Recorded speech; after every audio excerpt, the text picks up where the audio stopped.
งา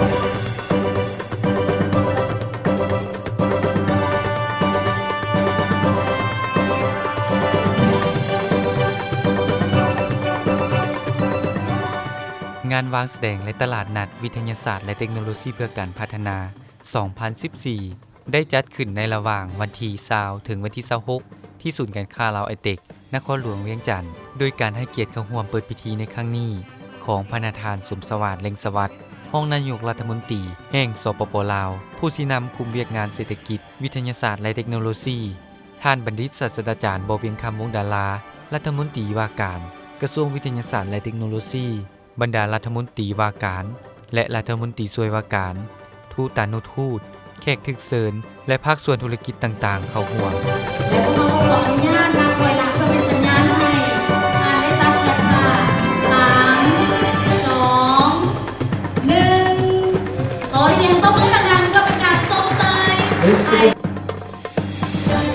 งานวางแสดงในครั้งนี้ได้จัดขึ้นโดยการร่วมมือจากหลายภาคส่วนทั้งภาครัฐและเอกชนเช่นสภาการค้าและอุตสาหกรรมแห่งชาติสมาคมนักธุรกิจหนุ่มผู้ประกอบการธุรกิจ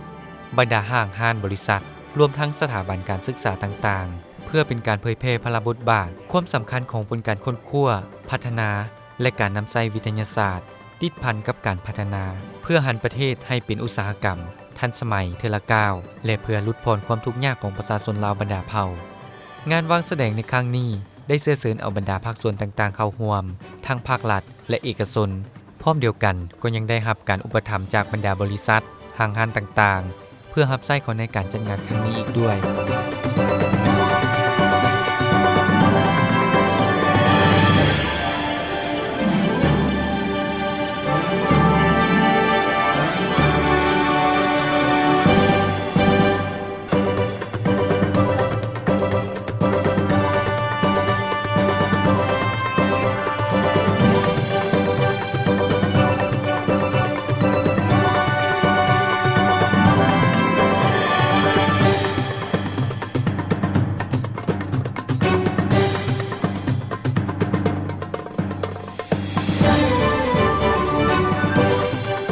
บรรดาห้างห้านที่เข้าร่วมวางแสดงในครั้งนี้มีทั้งหมด500กว่าห้านซึ่งในนั้นมี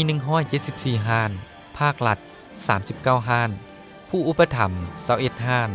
สินค้า1เมือง1ผลิตภัณฑ์3ห้านและผู้ประกอบการธุรกิจจำนวน111ห้านคงเขตวางแสดงตัวจริงมี8คงเขตคือกระทรวงแขวงสถาบันการขนส่งวิศวกรรมเทคโนโลยีชีวภาพการแพทย์เทคโนโลยีข้อมูลข่าวสารเครื่องใช้ไฟฟ้าอิเล็กทรอนิกส์อาหารเครื่องดื่มกสิกรรมเฟอร์นิเจอร์หัตถกรรมและการบริการนอกนั้นก็ยังมีภาคส่วนให้การสนับสนุนอีกจำนวน75ภาคส่วน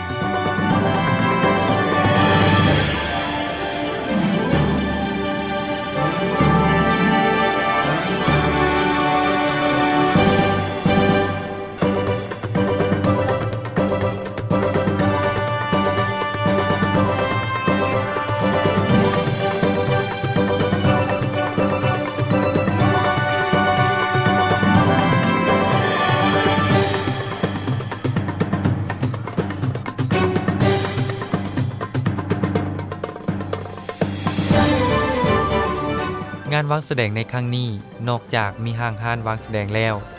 ยังมีคอนเสิร์ตแสดงจากนักศิลปินจากค่ายเพลงทวีเสิร์ชและลาวอาร์ตมีเดียพร้อมเดียวกันก็มีการแข่งขันศิลปะดนตรีห้องเพลงและได้จัดกิจกรรมการถามตอบวิทยาศาสตร์เพื่อสิ่งรางวัลแจกโชคให้ผู้เข้าร่วมในครั้งนี้ซึ่งเต็มไปด้วยบรรยากาศอันฟดฟื้น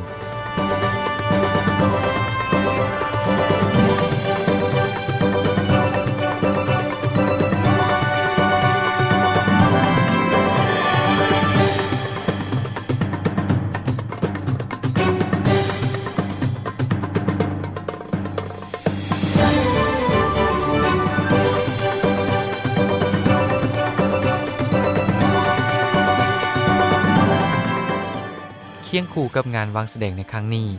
ยังได้จัดกองประชุมสัมมนาขึ้นในระหว่างวันที่23ถึงวันที่24มิถุนายนปี 2014ซึ่งมีผู้เข้าร่วมทั้งหมด80กว่าท่านมาจากมหาวิทยาลัยสถาบันผู้ประกอบการกรม สถาบันภายในกระทรวงวิทยาศาสตร์และเทคโนโลยีและกระทรวงอ้อมข้างจำนวนหนึ่งการสัมมนาประกอบด้วย5หัวข้อหลักคือบทบาทและความสำคัญวิทยาศาสตร์และเทคโนโลยีการกะเกียมความพร้อมเข้าสู่ประชาคมเศรษฐกิจอาเซียน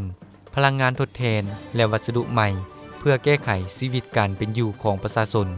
คงเขตกสิกรรมการผลิตสะอาดและคงเขตเทคโนโลยีข้อมูลข่าวสารกองประชุมสัมมนาได้ยกปัญหาต่างๆมาปรึกษาหารือและสามารถส่งรวมได้ดังนี้ทิศทางแผนการในการพัฒนาวิทยาศาสตร์และเทคโนโลยีการพัฒนาทรัพยากรมนุษย์การลงทุนใส่การค้นคว้าให้หลายขึ้นการสร้างจิตสำนึกด้านวิทยาศาสตร์และเทคโนโลยีให้แก่วัยหนุ่มส่งเสริมภูมิปัญญาท้องถิ่นการผลิตกสิกรรมและการลงทุนเพื่อผลิตเป็นสินค้าส่งออกเผยแพร่เวียกงานลิขสิทธิ์ในขงเขตเวียกงานทรัพย์สินทางปัญญาออกสู่สังคมให้หลายขึ้นการสร้างกลไกการร่วมมือระหว่างภาครัฐเอกชนในการนำใช้วิทยาศาสตร์และเทคโนโลยีเพื่อสร้างความสามารถในการแข่งขันภายในและต่างประเทศนโยบายการส่งเสริมและอำนวยความสะดวกเพื่อผลิตเป็นสินค้าส่งออกโดยเฉพาะการส่งเสริมธุรกิจกสิกรรมที่สงวนไว้ให้นักธุรกิจลาวบ่ให้ต่างประเทศมาสัมปทานระเบียบการและมาตรฐานส่งเสริมพลังงานทดแทนเพื่อความมั่นคงทางด้านพลังงานภายในประเทศโดยเฉพาะระเบียบการคุ้มครองและนโยบายเฮ็ดให้นักธุรกิจและนักลงทุนมีความมั่นใจสร้างจิตสำนึกและกำหนดมาตรฐานในการควบคุมการผลิตกสิกรรมเพื่อสร้างความสามารถในการแข่งขันค้นคว้าเทคโนโลยีรับใช้ในการผลิตเส้นเตาอบสร้างเก็บที่สามารถควบคุมคุณภาพเสบียงอาหารให้ยาวนาน